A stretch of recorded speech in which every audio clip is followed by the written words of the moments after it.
Stay tuned for an update on the new evidence of the location of Sun and Moon.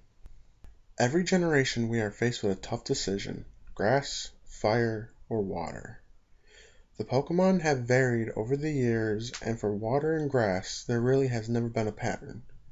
But what if I told you there was a pattern with the fire types in which we can predict what the new fire type will be based off of? Every fire type has followed this pattern since Generation 1 all the way through Generation 6, and odds are in Generation 7 the starter will continue this trend. And that trend is this. On screen now is the Chinese zodiac. And this theory or conspiracy has been around for a while, but it hasn't failed yet. Now from this point on, I will be referring to all the fire starters in their final evolved form.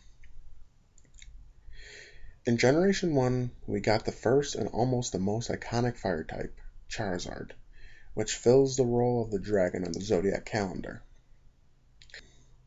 Next we got Typhlosion as our Johto's fire starter. And thanks to Cyndaquil's Pokedex entry, we know this starter line is based off a rodent, and in turn fits into the rat slot. In Gen 3 we got Blaziken, a fan favorite Pokemon that easily fills the slot of the rooster. Moving on to Gen 4, the fire starter then, Infernape, goes to the monkey on the calendar.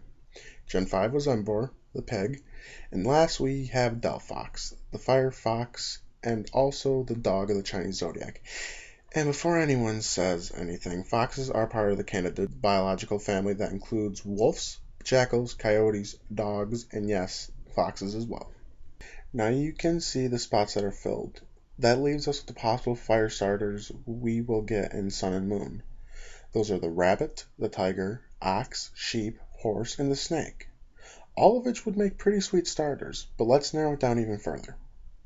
We can come right out and eliminate the horse since we already have a fire-type horse Pokemon with Rapidash and Ponyta. And I don't think they would make a new fire horse yet. Another one we could take off the list would be the snake, since we already had a grass snake with black and white, and despite how much I would love to see a fire poison type snake starter, I just can't see this soon. That narrows it down even further for us to the rabbit, tiger, ox, and sheep. Now this part is pure speculation, considering where I theorize this region will be based off of, which you can find that video here. But as you know, I believe this region will be based off of the Mediterranean area of South France. Using the knowledge of that area, I possibly can see the next fire type being based off the ox zodiac. That gives free range to any bovine animal as a fire starter, and in this case I could see a bull being the starter. The bull played a major role in the mythology of most of the cultures that call the Mediterranean home, and it would be a fitting starter Pokemon for Sun and Moon. Even in its final form, it could be based off the mythical Minotaur, though this would limit its typing down to either Fire Steel, Fire Rock, or another fire fighting. I hope to everything it's not the latter of the three. Now, like with all speculations, I could be wrong, and more than likely I will be wrong with the prediction of it being a bull. But I am strongly confident of the Sun and Moon starter will continue the Chinese zodiac tradition.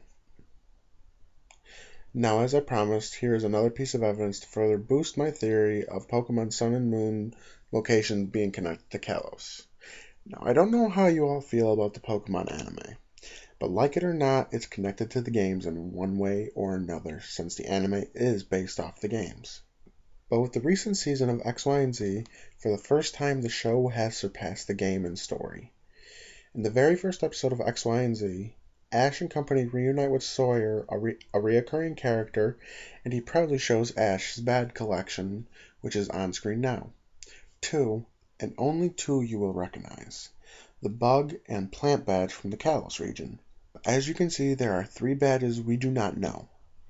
And I did research beforehand to double check other region badges, but these are not any known badges.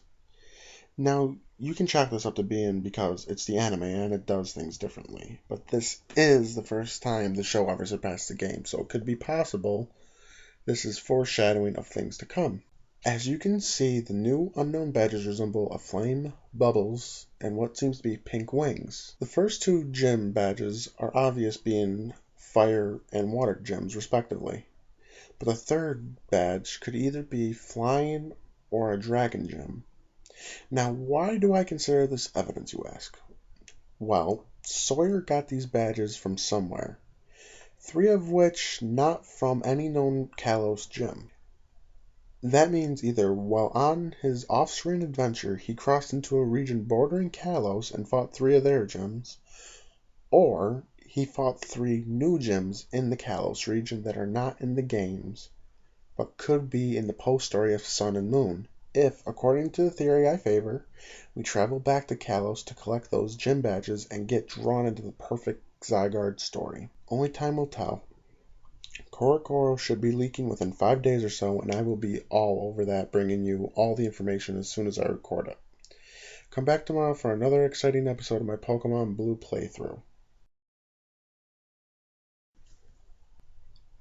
And let me know your thoughts on my starter theory in the comments down below. This has been Black Phoenix. Thanks for watching.